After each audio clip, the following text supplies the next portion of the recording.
Panguva ino vana majara sobuda pachena vataura mashoko ekuti aiwa VP Kosano Chiwenga is under attack panguva ino and under high surveillance. Zvigananda panguva ino zviri kutsoma Chiwenga pamwe chete naGeneral Sanyatwe. Saka pana mashoko ari kubuda panguva ino ari kuonekwa kunzi even ma-attacks ari kuitwa naMuliswa on Chiwenga ari kunyatsoratidza pachena kuti aiwa VP Kosano Chiwenga vari kutombona maprayers enyika yeZimbabwe.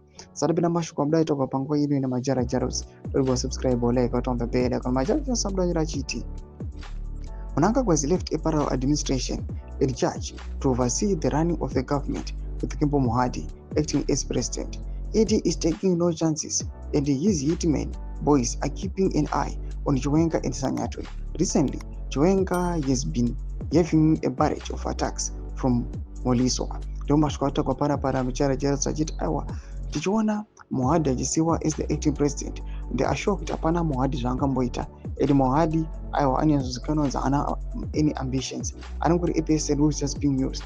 And panguva inoi Chiwenga's deployment to Tanzania yazobuda pachena as a calculated move yekuti Chiwenga asasiwe ari in charge.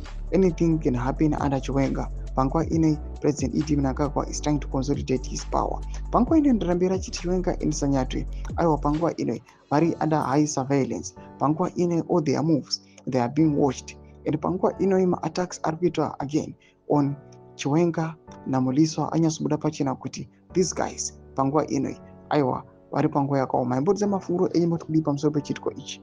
Tudze mafunguro enyu pinda comment section medu. Subscribe or like, check on the bell icon.